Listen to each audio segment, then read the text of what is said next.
Depression is a condition that makes a person sad, but not just the occasional or transient sadness that is a natural response to emotional pain, grief, or disappointment.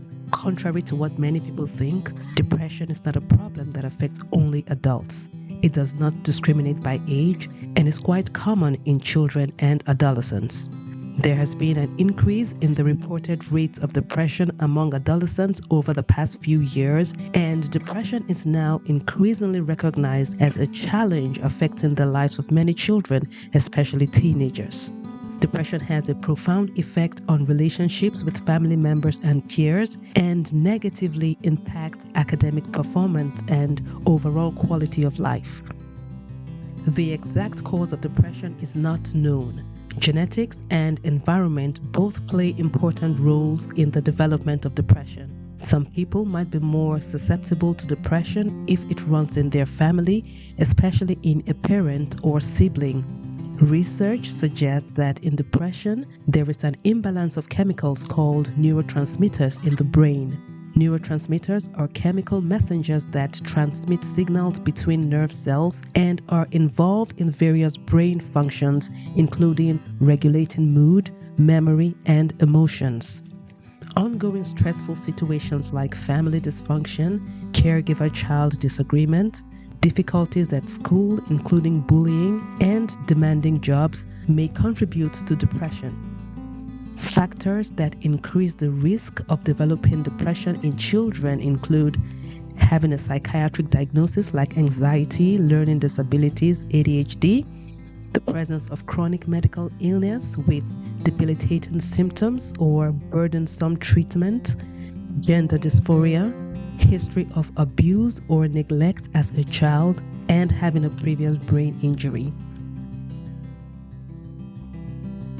The adolescent period is a time when a lot of physical and emotional changes happen, so it can sometimes be hard to tell the difference between depression and the usual challenges of childhood and adolescence. But if you observe that a child in your care is gloomy, feeling down or sad most of the time for at least 2 weeks, it may be depression, especially if they lose interest in the things that they usually like to do.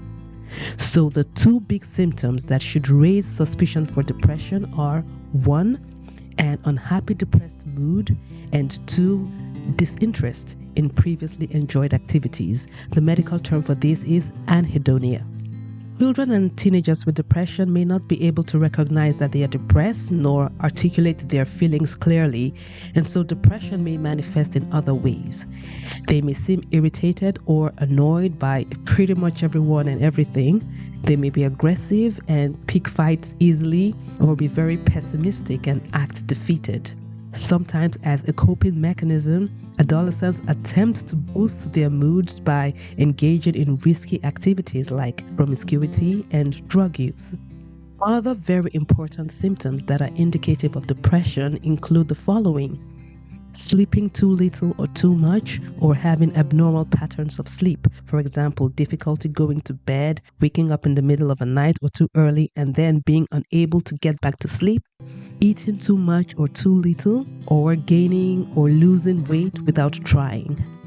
Feeling exhausted and lacking energy and motivation. Struggling with concentration and having problems starting or completing tasks. Feeling like a failure, like life is meaningless, and experiencing excessive or inappropriate guilt. Thoughts about death or suicide, and self-harming behaviors like cutting or overdosing. Suicide is a result of severe depression and hopelessness. Any remark about suicide or attempt to end one's life must be taken very seriously and handled as an emergency. Speak to a mental health professional immediately, or call the emergency help number in your country, or go to the emergency department of the closest hospital. Diagnosing depression in a child or adolescent starts with a thorough evaluation from a mental health professional. Many parents usually consult their pediatrician first, who may then refer to a psychologist or a psychiatrist. The mental health professional will then speak with both the parent or caregiver and the child to gather necessary information. There will be questions about the child's behavior and mood patterns at home, family history, medical history, and any recent stressors or life changes.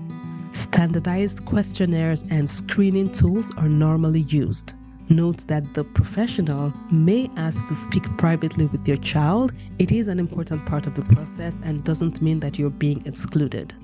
Typically, the child or adolescent undergoes a full physical examination and possibly some blood tests to make sure that the symptoms of depression are not from an unidentified medical problem.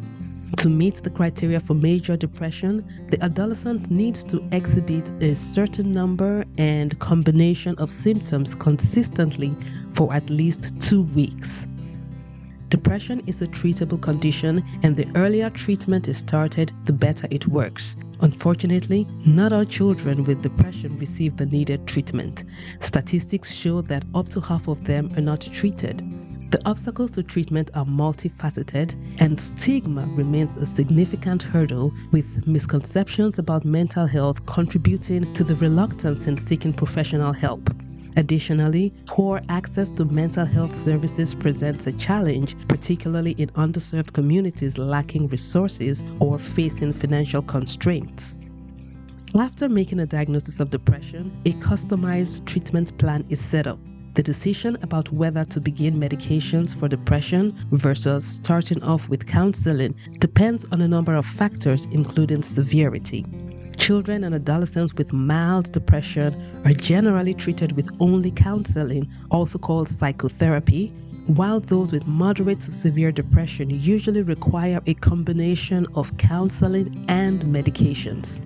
Counseling can be done by mental health specialists, including psychiatrists, psychologists, social workers, and counselors, although only medical doctors are allowed to prescribe medications in many countries.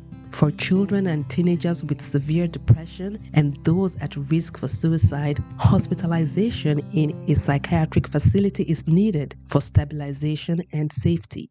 When parents and family members are involved, treatment is more effective. They receive education about depression and get to understand the disorder better, learn how it affects children and teenagers, observe response to treatment, identify ways they can help, and know how to keep the home safe by limiting access to dangerous items like knives, firearms, and medications.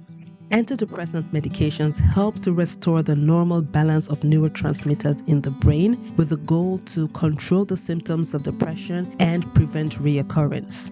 It takes about 4 to 6 weeks on average to respond to antidepressant medications, and treatment is mostly continued for months after the symptoms of depression improve, and then medications are gradually reduced. Stopping medications abruptly increases the likelihood of a relapse. Monitoring is essential even after recovery, as somewhere between 20 to 60% of patients tend to relapse. Long-term antidepressant therapy may be beneficial for children and adolescents who are at a high risk for a relapse. To wrap up, if you suspect that a child or teenager is going through symptoms of depression, it is crucial to seek professional help because early identification and intervention significantly improves outcomes for those with depression. Thank you very much for watching. Don't forget to subscribe. Goodbye for now.